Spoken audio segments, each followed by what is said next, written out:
안녕하십니까? 오늘은 하나님께서 말씀하시는 창세기를 놓고 여러분들과 성경 말씀을 공부하는 시간을 갖도록 하겠습니다. 많은 성경이 있습니다. 개역개정, 그리고 개역 한글, 그 다음에 킹 제임스까지 나오고, 또한 킹 제임스 성경도 여러 가지가 있습니다.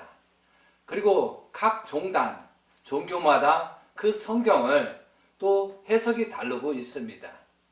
그렇기 때문에 어떠한 한 성경을 가지고 말하기는 쉽지 않습니다. 그러나 저는 개역개정을 가지고 말씀을 드리도록 하겠습니다. 저희들이 성경을 들어가기 전에 성경 말씀이 우리 글자에 다 담을 수 있을까? 하나님의 그 심성, 하나님의 사랑, 하나님의 모든 역사를 이 글자 안에 담을 수 있을까? 그리고 그 글자를 보고 우리가 그 심성, 하나님의 그 글자를 통해서 하나님의 그 깊은 뜻을 알 수 있을까? 100% 표현할 수 있을까요? 그래서 우리가 성경의 하나 문구도 중요하지만 우리가 그 안에 하나님의 심성, 사랑, 창조의 과정이 어떤 기쁜 뜻이 담겨져 있을까? 하나님의 창조 과정은 길었을 때 이렇게 짧고 굵게 이렇게 간단하게 설명하는 내용 속에서 얼마나 하나님의 창조성을 말할 수 있을까? 그런 어떤 한계가 있다는 거죠. 그런 관점에 우리가 성경을 바라보는 관점이 좀 있어야 되지 않겠느냐. 그리고 또 한 가지, 성경 말씀을 해석하고 강의하는 사람들의 그 목적성이 중요한 것 같아요. 정말 하나님을 위하고 하나님을 알고 영계의 세계를 알고 말하는지 아니면 지식적으로 말하는지, 그것이 굉장히 의문입니다. 지금 이 성경의 그 해석 내용을 보면은 이 사람이 정말로 성경을 알고 해석하는 건지 아니면 그냥 국어사전이든 무슨 문법을 통해서 그대로 복사만 하는 그런 내용인지, 그러다 보니까 그 단어의 맞춤이 굉장히 어렵다는 거지. 그 단어의 적용이 맞춤이 어렵다는 거지. 어떻게 뭐 히브리어나 뭐 라틴어라든가 영어라는 그 단어를 한국 그 어떤 단어에다가 넣느냐에 따라서 이게 차이가 많은 것 같아요. 그래서 저는 이 성경을 강의하는데 참 어려움을 겪고 있습니다. 그런 관점에서 우리가 넓은 관점에서 하나님의 심정, 하나님의 창조, 하나님의 그 고유의 그 심성, 창조성을 말하면서 최대한 그렇게 강의하도록 해보겠습니다. 그래서 저는 한마디로 성경은 무엇이냐? 성경은 하나님의 자서전이다 라고 말할 수 있겠습니다. 그리고 제가 이렇게 말씀드리는 것은 하나님이 또 축복해 주시고 예수님이 또 많은 말씀을 또 저희들한테 배움을 주시고, 또한 재림 예수님이 또한 많은 성령들이 저에게 영적, 육적으로 많은 또 서적을 통해서 가르침을 주셔서 하는 것입니다. 그렇기 때문에 제가 하는 것이 아니고 하나님을 통해서 말씀을 드린다라고 서두에 말하고 싶습니다. 그래서 지금부터는 그 목적성에 대해서 어떻게 할 것이냐, 그리고 많은 강사든 많은 목회자든 많은 지지자, 애언자들은 그 목적성, 내가 지금 이렇게 말하는 것이 목적성에 대해서 다시 한번 깊이 생각하면서 말씀을 해 주셨으면 좋겠습니다. 저는 강의하면서 정말 하나님이 계시는가, 영계가 계시는가 실제 체험을 하고 느낀 경험도 있습니다. 그래서 우리가 영적 체험도 있고 과학적인 체험도 있고 이론적인 체험도 있고 그 다음에 추상적인 체험도 있고 진화론적 체험도 있고 무신론적 해석도 할 수 있다는 거죠. 그런데 그러한 사람들을 모든 것을 그 어떤 말을 하고 어떤 지식을 전달해서 그 사람의 하나님의 아들, 딸로 만드는 것이 저의 첫 목적이다 이거죠. 그리고 제가 이제 여러 가지 모든 검토를 할 수 있기 때문에 그런 부분적으로 좋은 내용이 본인들이 연구한 그런 내용들이 있으면 그런 말씀을 제공해 주면 나중에 추가적으로 강의하는 시간을 갖도록 하겠습니다. 제가 이제 창세기 1장부터 들어가도록 하겠습니다. 자, 제가 먼저 창세기 전체를 다 읽고 나서 해야 되는데 시간 관계상 요점점점 그 핵심적인 부분만 설명하고 가도록 하겠습니다. 지금 여기에서 창세기 1장부터 2장까지 모든 내용을 보면 창조에 7일 동안 창조되었다라고 설명이 되어 있습니다. 그러면 과연 7일 동안 창조를 한 것인지, 아는 하나하나 날짜마다 어느 단계를 창조했다고 하는 것인지, 그거에 대해서 우리는 깊이 생각할 부분이다 이거죠. 자, 어떤 사람들은 하루 당일날 창조했다라고 합니다. 그러면 사람이, 아담이 아기부터 청년이 되고 장년이 될 때까지 하루에 이루어질 수는 없잖아요. 그럼 아담 시대나 환경적인 요인은 다르지만 아담 시대나 지금이나 똑같아요. 인간의 성장 과정은. 그렇지 않습니까? 그럼 우리가 하루 만에 어떻게 태어나고 어떻게 성장하고 어떻게 장성하고 어떻게 아기를 낳고 어떻게 만물 복귀를 하고 또한 만물을 사랑할 수 있느냐 이거죠. 그러니까 어떤 우리도 마찬가지 인생사가 한 살부터 태어나부터 그런 과정들이 있다는 거죠. 그러면 사람은 왜 해필이면 어떻게 보면 창조의 과정, 어머니 뱃속에서 10개월 동안 있다가 인생을 살다가 또한 죽지 않습니까? 그런 과정들을 하루에 표현할 수는 없다는 거죠. 그거와 마찬가지로 성경에 이런 단계별로 어떤 하나님의 창조의 그 단계별로 구분해 놓지 않았느냐, 그렇게 생각할 필요가 있다는 거죠. 자, 그리고 여기서 말하는 것은 하나님의 창조의 단계는 어땠을까? 그리고 여러분이 그 의문점을 계속 생각하시기 바랍니다. 그러면은 여기에 순서가 있어요. 하나님의 창조의 과정이 어떻게 생겼어요? 자, 하나님의 처음에는 빛과 어둠을 창조하시고 빛과 어둠을 나누셨다라고 되어 있어요. 첫째 날에. 그럼 두 번째 날에는 궁창을 나누시고 상하로 나누셨다라고 되어 있어요. 그리고 세 번째는 땅과 물을, 육지를 만들었다라 했습니다.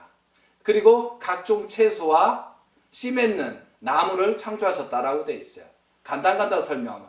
그리고 창조의 넷째 날에는 해와 달, 광명체를 만들었다고 되어 있잖아요. 그리고 창조의 다섯째 날에는 번식하고 동물이죠. 물고기를 생산하고. 그리고 창조의 6단계에서는 어떻게 됐어요?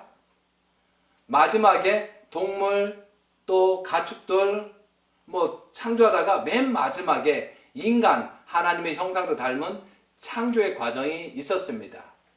그래서 이 시간은 모든 성구를 가지고 말하면 쉽겠지만 여러분이 이 영상을 들으시고 성경을 펴놓고 같이 공부하는 시간을 갖도록 하겠습니다. 창세기 1장 1절, 태초에 하나님이 천지를 창조하시리라. 이것은 뭐냐면 하나님께서 창조를 시작하겠다라고 말씀을 했다라고 이해하시면 되겠습니다. 그리고 창세기 1장 2절에 보면은 땅이 혼돈하고 공허하며 흑암이 깊음 위에 있고 하나님의 영은 수면 위에 운행하리라 라고 되어 있습니다. 근데 여기서 땅이 무엇이냐 이거죠. 근데 땅이 혼돈하고 공허하며 흑암이 깊음 위에 있고 하나님의 영은 수면 위에 운행하시리라 라고 되어 있습니다. 이것이 여기서부터 각 종단마다 내용이 다르고 있습니다. 요즘 최근에 부상하는 종교에서는 땅이 혼돈하고 공허하며 흑암이 깊음이 있다는 말을 하나님께서 땅을 창조했는데 사탄이 침범해서 혼돈하고 공허하고 흑암이 됐다라고 설명을 하고 있어요. 그것은 조금 의문이 있습니다. 그러나 옛날에 영어 성경을 번역한 최근의 논문에는 뭐라고 써 있어요?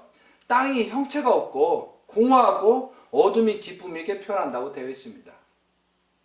그럼 여기서 전체적인 걸 묶어서 하나님의 창조 과학적으로 증거했을 때 땅이 창조하기 전에 아무것도 없는 상태를 설명하고 있는 것입니다.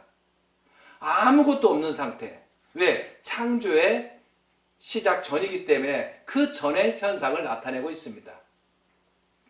그러면 여러분들이 하나님이 이 땅, 만물, 천지를 창조하기 전에 천사를 먼저 창조했을까요? 아니면 나중에 창조했을까요? 근데 성경의 모든 내용을 보면 천사는 먼저 창조한 것이 맞습니다. 그래서 어떤 데는 이 구절에 하나님의 영은 수면 위에 운행하시리라는 것은 천사의 단계를 말하는 것 같습니다. 하나님과 천사와 수면 위에 천지 만물을 창조하던 그 중간 단계에서 영을 하나님의 천사, 신부름꾼 종을 창조했다라고 되어 있다는 거죠. 그래서 하나님의 영은 수면 위에 운행하시다. 그러니까 하나님의 영이 되는 겁니다. 이해되셨어요? 그렇게 이해하시면 좋겠습니다. 그것은 제가 많은 성구를 가지고 나중에 깊이 설명을 드리고 천사에 관해서 모든 천사의 창조 과정, 천사가 언제 타락했고 천사가 어떤 일을 했고 천사는 어떠한 존재를 했는가를 다음 시간에 설명을 해드리도록 하겠습니다. 그래서 창조와 시작하면서 먼저 천사를 창조했다. 그래서 하나님의 영은 수면 위에 운행하신다라고 표현할 수 있습니다. 자, 그 다음에 창조의 첫째 날 들어가겠습니다. 하나님 이르시에 빛이 있으라 하시니 빛이 있었고 빛이 하나님이 보시기에 좋았더라. 하나님의 빛을 어둠을 나누사 하나님이 빛을 낮이라 부르시고 어둠을 밤이라 부르시니라. 저녁이 되고 아침이 되니 이는 첫째 날이라. 그러니까 여기서 그냥 첫째 날이다 라고 하면 좋은데 왜 하나님께서는 저녁이 되고 아침이 되니 이는 첫째 날이라 라고 했습니다. 왜 그랬을까요? 그러면 저녁은 첫째 날이 되는 거고 어떻게 보면 그리고 아침이 되는 건 둘째 날이 되거든요. 그러면 이제 어떻게 보면 그 한국의 정서적으로는 사실 이 말이 둘째 날이 된다 이거죠. 그런데 저녁과 아침 사이에 밤이 있다는 거죠. 그런 창조에 대한 밤이라는 그 성장 기간이 있다라고 생각하면 어떨까요, 여러분들은? 그러니까 저는 여기서 창조의 7단계를 보면서 하나하나 날짜를 하나의 단계 기간, 하나의 창조 과정의 단계를 나타난다라는 말이 앞뒤를 봐도 그게 맞습니다. 그런데 여기서 저녁이 되고 아침이 되니 이는 첫째 날이라 하는 것은 창조의 과정 속에서 어느 단계에서 첫째 날이 되었다. 창조의 1단계 끝났다라고 됩니다. 그런데 여기서 빛이 하나님이 보시기에 좋았더라. 하나님이 빛과 어둠으로 나누사 하나님이 빛을 낮이라 부르시고 어둠을 밤이라 나누는데 근데 사실은 빛이라는 것은 창조가 가능하지만 어둠이라는 그런 개념은 창조가 불가할 수 있습니다. 그런데 빛과 어둠을 나눴다라는 것은 이렇게 해석할 수도 있습니다. 하나님께서 창조로 시작한 것이 빛이 시작됐다라고 하는 겁니다. 그러면 여기서 하나님이 빛이라는 것은 하나님이 이제 비로소 창조로 시작했다. 그러니까 하나님이 빛으로 나타났다. 그것은 뭐 광명체, 뭐 달, 별 그걸 얘기하는 것이 이 빛은 모든 에너지를 포괄하는 빛, 하나님의 본체이신 에너지가 이제 창조의 시작이 됐다. 그래서 빛이 되었다. 그게 빛이 되는 겁니다. 이해되셨어요? 이 빛이야말로 온 천하를 비추고 우주까지 비춰야 된다는 거죠. 그런데 우리가 성경을 놓고 봐서 어떤 지구에 대한 국한된 내용을 설명하는 것이 아니고 어떤 우주의 전체적인 천지, 영계까지 전체를 하나님의 창조가 시작됐다라고 그런 관점에서 보시면 좀 이해가 가까울 겁니다. 그래서 여기서는 빛과 어둠을 나누사라는 것은 하나님의 창조하기 전, 어떻게 보면 밤의 하나님이죠. 밤의 하나님과 창조로 시작한 낮의 하나님이다라고 하시면은 아마 분명한 해답이 될 것입니다. 그래서 창조하기 전을 밤의 하나님, 창조를 시작한 것이 빛의 하나님, 낮의 하나님. 그래서 그것을 나누었다. 그래서 창조가 시작된 것이 첫째 날이라. 그래서 과학에서는 무수시대, 아무것도 없는 시대가 출발이라 라고 그렇게 말할 수 있습니다. 자, 그리고 두 번째입니다. 하나님이 이르시되 물 가운데 궁창이 있으라. 물과 물로 나누라 하시고 하나님이 궁창을 만두사 궁창 아래의 물과 궁창 위의 물로 나누게 하시니 그대로 되니라. 하나님의 궁창을 하늘이라 부르시니라. 저녁이 되고 아침이 되니 이는 둘째 날이라 라고 되어 있습니다. 그런데 많은 성경도 제가 지금 시간 관계에서 설명이 어려우니까 포괄적으로 그냥 설명을 하겠습니다. 여기에서 물 가운데 궁창이 있어요. 그런데 어느 궁창이 있는데 물을 두 개로 나눴다라고 합니다. 그럼 이것을 지구로 볼 것이냐, 전체를 볼 것이냐 이거죠. 근데 하나님은 전체 천지까지입니다. 그래서 물이라는 것은 어떤 물질의 시작의 근본이잖아요. 그런데 하나님께서 창조하려면 어떤 공간이 있어야 돼, 공간이. 그렇잖아요? 어떤 공간이 있어야 창조를 하잖아요. 그래서 저는 물과 물로 나눴다는 것은 보이는 물과 보이지 않는 물로 나눴다라고 할 수 있습니다. 이 우주 전체를 놓고 어떤 지구에 국한된 게 아니라는 거죠. 그래서 어떤 공간을 만드시고 보이는 물과 보이지 않는 물을 넣었다. 물이라는 것은 뭐 수증기가 뜨든 비가 오든 위에 하늘에 있는 전부 다 물이라 이거지. 그 물 자체는 이 피조물, 우리가 보이는 물질을 형성하는 게 물이라고 보자 이거죠. 그러면 이 보이는 물과 별들의 모든 보이는 물과 보이지 않는 물로 나눴다. 그럼 이 공간을 보이지 않는 물이고 보이는 물로 나눴다라고 해서 창조의 두 단계는 모든 천지를 창조할 때 두 개로 나눴다 이거죠. 이해되시겠습니까? 그럼 하나님을 어둠의 하나님, 그죠? 밤의 하나님, 낮의 하나님을 낳은 것처럼 우주 천주를 보이는 것과 보이지 않는 걸로 모든 만물을 나눴다라고 보면 어떨까요? 그것이 창조의 두 단계라고 이해하시면 되겠습니다.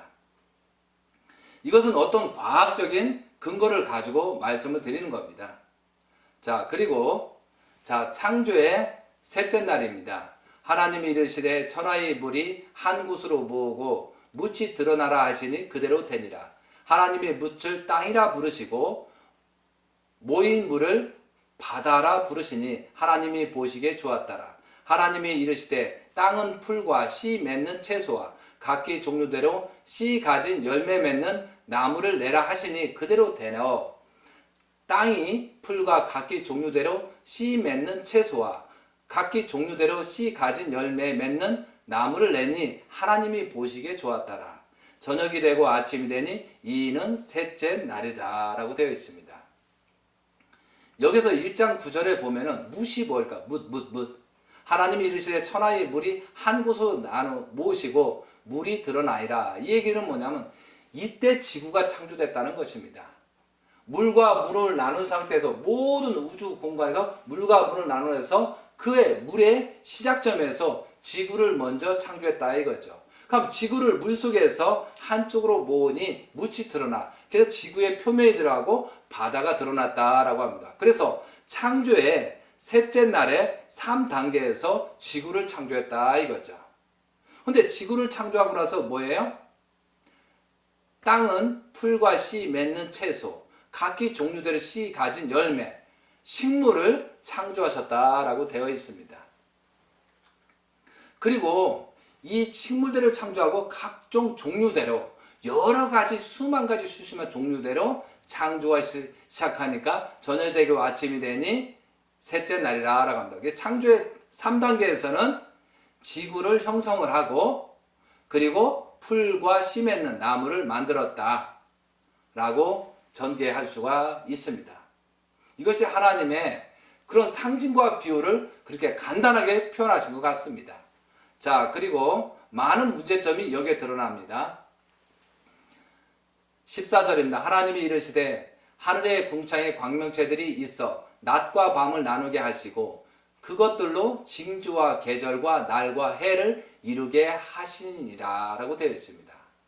또 광명체들이 하늘의 궁창에 있어 땅을 비추라 하시니 그대로 되니라. 하나님의 두 큰 광명체를 만드사 큰 광명체로 낮을 주관하게 하시고 작은 광명체로 밤을 주관하게 하시며 또 별들을 만드시고 하나님이 그것들을 하늘의 궁창에 두어 땅을 비추게 하시며 낮과 밤을 주관하게 하시고 빛과 어둠을 나누게 하시니 하나님이 보시기에 좋았더라. 저녁이 되고 아침이 되니 이는 넷째 날이라 라고 되어 있습니다.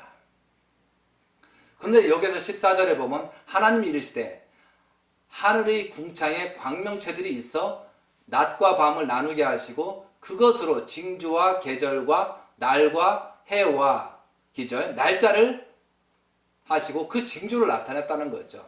그러면 해와 달을 모든 우주를 보고 그 징조가 나타난 것이 언제예요? 예수님 때 동방박사가 별자리를 보고 나타나는 예수님을 영접하는 그런 장면도 나옵니다. 그리고 많은 성경의 별자리를 보고 그 징후를 나타내는 것도 나옵니다.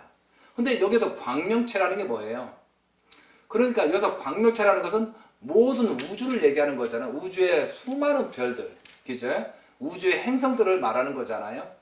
근데 하나님께서는 인간이 근본인 것처럼 지구를 근본으로 해놓고 지구를 먼저 창조한 다음에 이런 광명체 우주를 형성하고 달을 만들고 태양을 만들고 했다는 사실이 여기에 써 있습니다. 그러면 이거에 대해서 과학자들은 연구를 해야 된다는 거죠. 그래서 광명체를 만들었다 이거죠. 넷째 날 태양을 만들고 달을 만드는데 일반 다른 또 신학을 단체에서는 어떻게 하냐면 성경이 비유와 상징으로 너무 많다.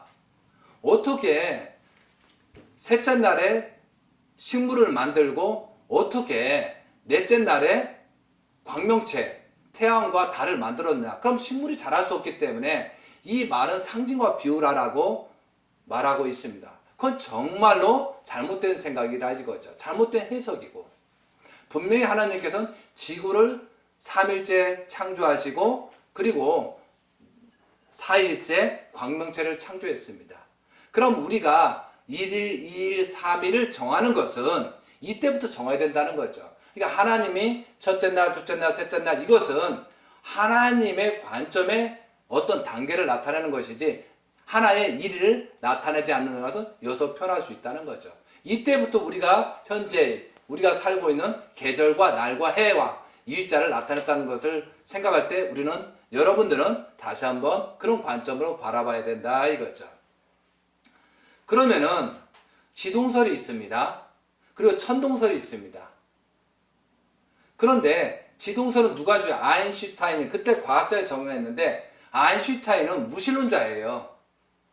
그러면은 진화론이 참 문제가 생기는 게 뭐냐면 어떤 보이지 않는 물체에서 터져가지고 형성이 됐다. 어떻게 빅뱅의 논리도 여기서 나오잖아요.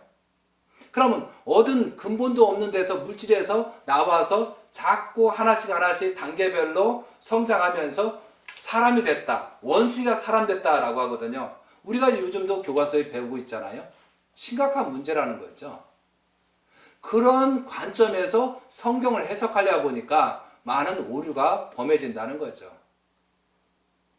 그래서 요즘은 성경에 강사들이 많이 있습니다. 그런데 보면 이제 때가 되었는지 그 진화론이 잘못됐고 하나님의 창조에 대해서 이렇게 창세기를 설명하는 것에 대해서 굉장히 반가운 일이라고 보겠죠.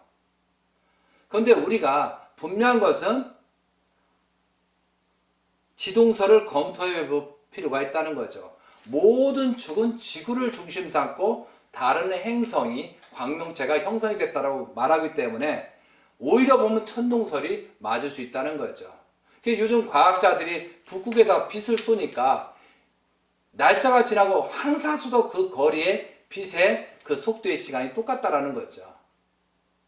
그리고 어떻게 태양과 달이 똑같은 형태로 보이냐 이거 각도에 따라서 달라져야 될 텐데 어떻게 똑같으냐요. 그렇기 때문에 지구의 중심으로 모든 것이 행성이 돌고 있고 지구가 중심이라는 사실을 우리는 다시 한번 살펴볼 부분이다 이거죠.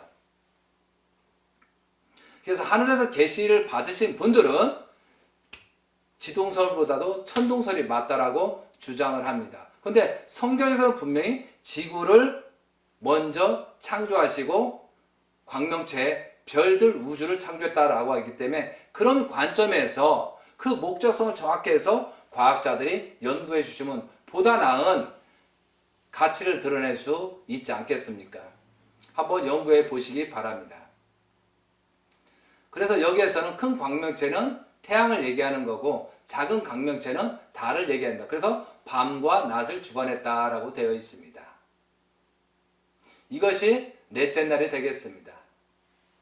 그리고 모든 행성을 창조한 다음에 20절입니다. 하나님이 이르시되 물들은 생명을 번성하게 하라. 땅 위 하나님의 궁창에 새가 나르라 하시고 항상 하나님께서는 먼저 창조가 시작된 것이 아니고 먼저 말씀을 하고 창조를 합니다.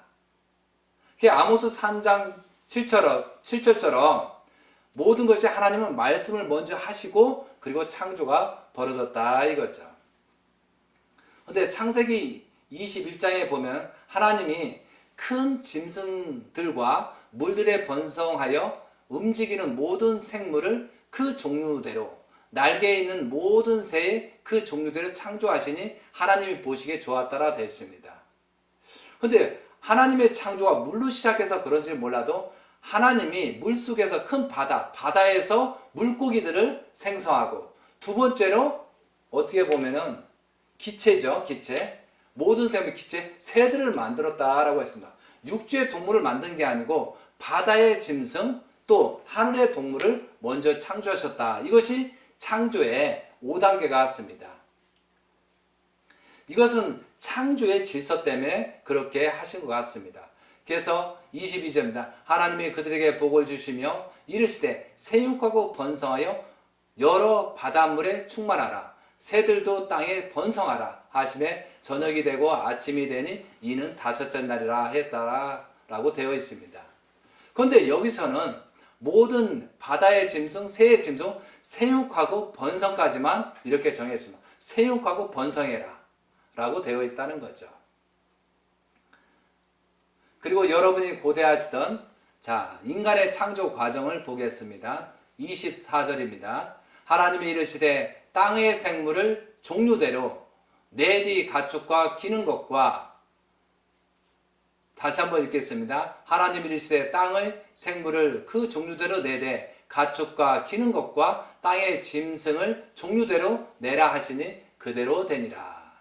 하나님이 땅의 짐승을 그 종류대로 가축을 그 종류대로 땅이 기는 모든 것을 그 종류대로 만드시니 하나님이 보시기에 좋았더라. 인간을 창조하기 전에 이제 육지에서 땅의 생물, 땅은 생물이라는데 뭐예요? 가축, 그 다음에 기는 것, 짐승을 그 종류대로 했다는 거죠. 그런데 진화론에서 이렇게 주장합니다. 보이지 않는 물질에서 어떤 생물이 시작되고 또 바다의 물질 고기가 되고 고기가 나와가지고 또 기는 것이 되고 개구리가 되고 뭐 박쥐가 되고 해가지고 또 고동단계로 돼가지고 그 진화를 해가지고 무슨 이런 동물이 되고 새가 되고 그리고 나서 마지막에 원숭이가 된 다음에 마지막에 인간이 됐다라고 합니다. 그런데 지금 많은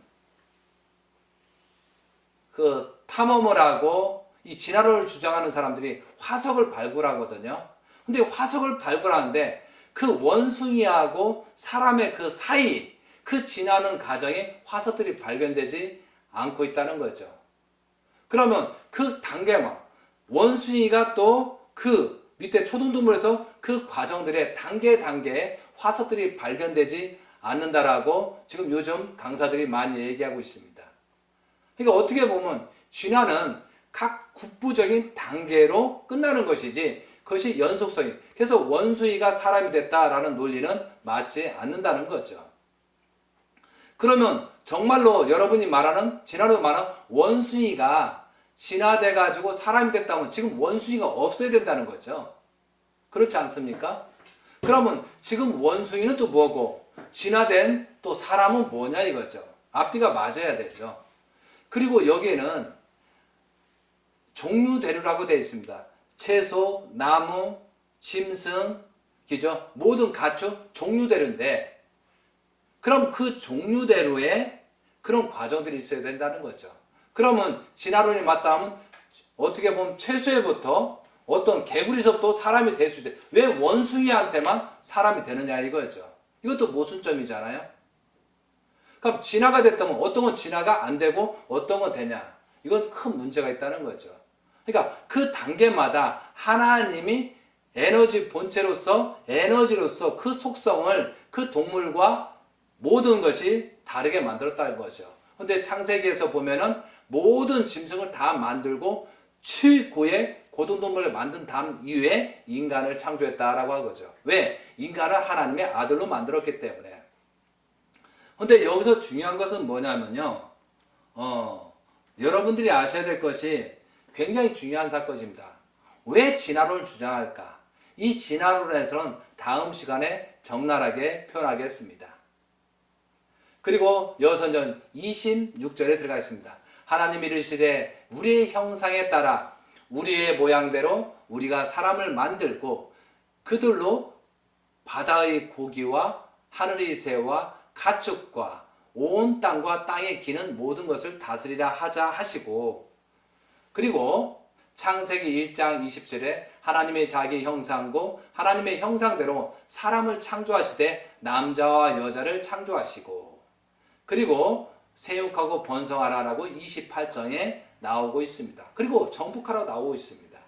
그럼 여기서 중요한 부분이 26절에 하나님이 이르시되 우리의 형상에 따라 우리의 모양대로 우리가 사람을 만들고 그들로 한다. 이거 돼 있잖아요. 그렇게 말씀하셨잖아요. 그럼 여기서 우리의 형상에 따라 우리의 모양대로 우리의 사람들을 만들고, 이게 무슨 뜻일까요? 왜 여기서 우리란 말이 있을까요? 그럼 다른 사람이 있었다는 거예요? 아니잖아요. 이것은 무슨 뜻이냐면은 하나님의 모든 창조가 인간이 생활할 수 있는 목표처럼 하니까 모든 인간의 속성이 만물이고 동물이고 다 들어있다는 거죠. 그러면은 지구를 볼까요? 지구를 보면 이 표피가 있잖아요. 지표면이 있고, 그리고 지표에 이제 흙 있잖아요. 흙. 그리고 흙 속에 뭐가 있어요? 지하수라든가 뭐가 흐르고 있잖아요. 그리고 바위 안반이 있습니다. 그리고 안반 속에 뭐가 있어? 암, 핵이 있지 않습니까? 불 같은 핵이. 그거와 마찬가지로 사람도 한번 보면은 사람의 그 피부를 보세요. 여기에 꼭 수풀처럼 털이 있지 않습니까? 그리고 이 피부가 있고요. 그럼 피부 속에 또 뭐냐면 지하수가 흐르듯이, 땅에 지하수가 흐르듯이 피를 통해서 이렇게 흐르고 있잖아요. 그리고 에너지를 공급하고 있고, 그리고 또 뼈가 있어요. 뼈가. 그죠? 어떤 지탱하기 위해서. 그럼 뼈 속에, 우리 머릿속에 뭐가 있어? 골수가 있잖아요. 그리고 지구는 대체적으로 70%가 물이었는데 사람도 70% 정도가 물로 되어 있잖아요. 그러면 지구를 보면 5대양 6대륙이 있는데 사람은 5장 6보가 있어요.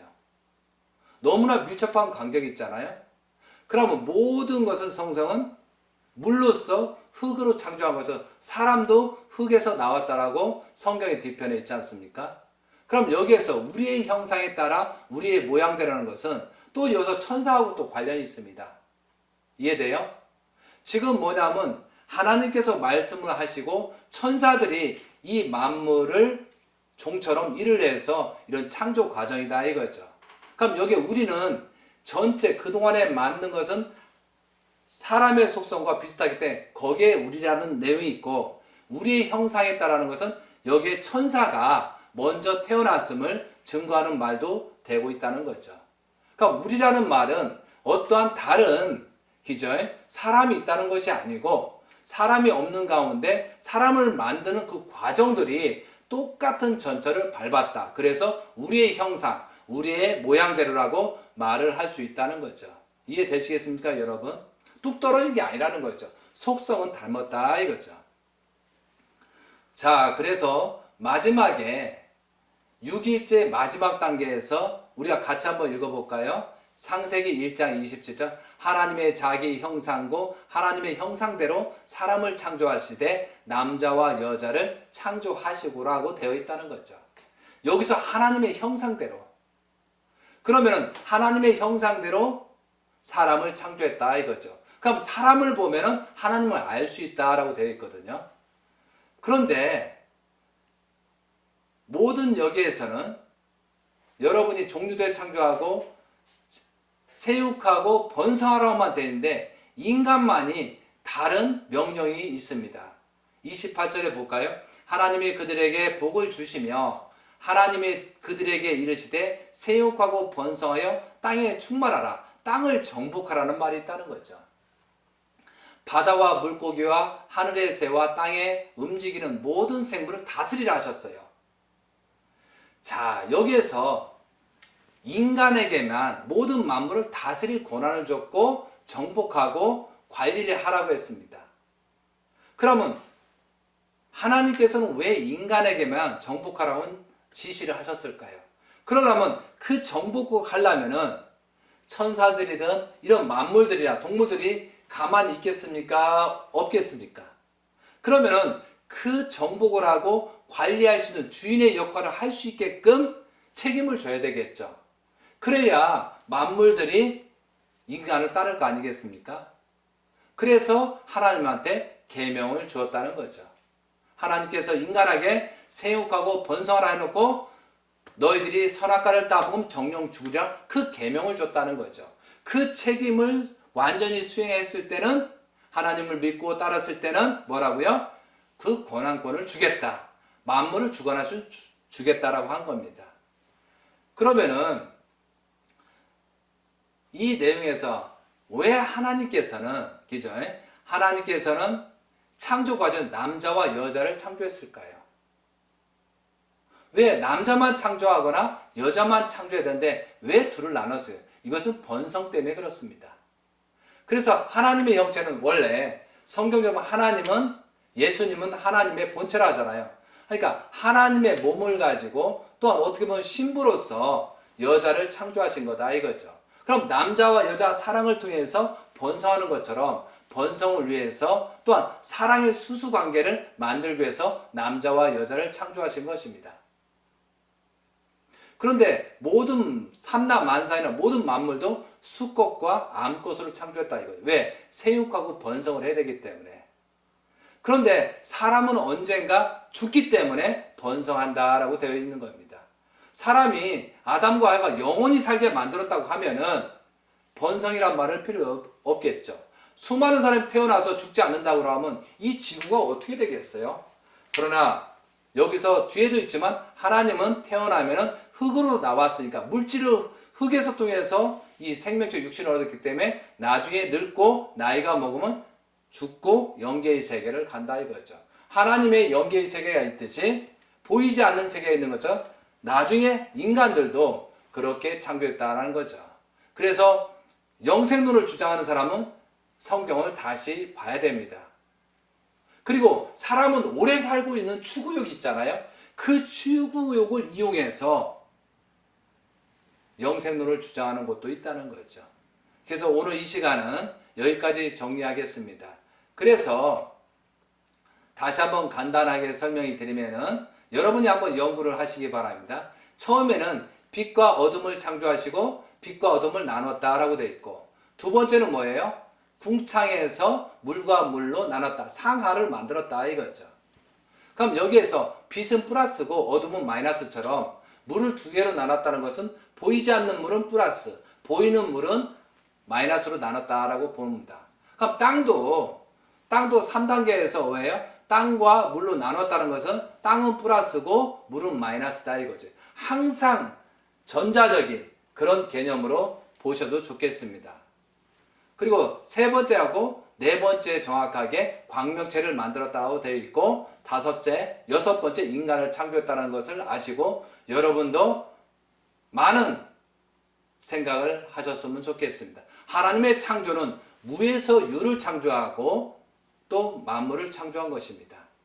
그래서 이 창조의 과정을 설명을 잘 못하게 되면 처음부터 그 창조성이 하나님이 잘못됐다라고 주장할 수 있다는 거죠. 어떤 종교에서 다시 해서요, 해와 달을 먼저 창조하기 위해서 상징과 비다. 이거 분명히 잘못된 사실이라는 거죠. 아무것도 없는 상태에서 하나님이 창조를 시작해서 물로 나누시고 다시 한번 땅을 하고 우주 광명체를 만들고 거기에 동물들을 하고 최종에 하나님의 형상대로 인간을 창조했습니다.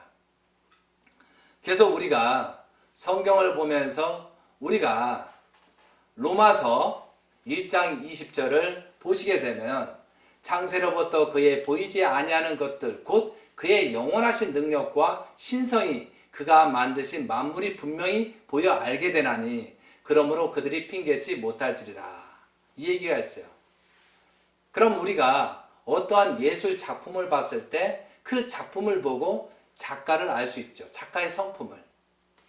그리고 어떤 건축물, 저는 건축쟁이지만 어떤 건축물을 보면서 그 작가의, 건축가의 가치관을 알 수 있잖아요.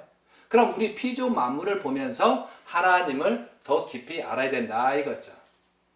이해되시겠습니까? 하나님을 알기 위해서는 이 피조 만물을 연구를 해야 된다 라고 합니다. 그리고 어떤 지구에 대한 국한된 내용, 전체 우주 삼라만상을 보고 그런 관점에서 성경을 보시게 되면 더 지혜롭고 하나님을 더 존중하고, 그리고 이런 모든 우리가 만물이 영장이라 하지만 우리 하나, 이런 나무 하나, 어떤 뭐 하나 만들 수 있겠습니까?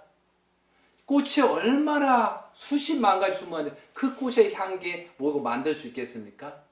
또 바다를 한번 보세요. 바다 안에 물고기들. 그것을 누구예요? 인간이 보기에, 하나님 보시기에 좋았다라 했습니다. 그럼 그것을 인간은 그 만물을 통해서 하나님의 그 성품을 닮아서 하나님의 온전한 자식으로 살아가는 것이 인간의 가치다 이거죠. 그럼 다음 시간에는 왜 인간을 창조했을까? 그리고 다음 시간은 왜 하나님은 보이지 않을까? 그리고 진화론이 정말 맞는 걸 것일까? 하나님의 창조성이 얼마나 위대하냐 이거죠. 그래서 다음 시간에 이어서 공부하는 시간을 갖도록 하겠습니다. 이렇게 경청해 주셔서 감사합니다. 다음 시간에 뵙겠습니다. 감사합니다.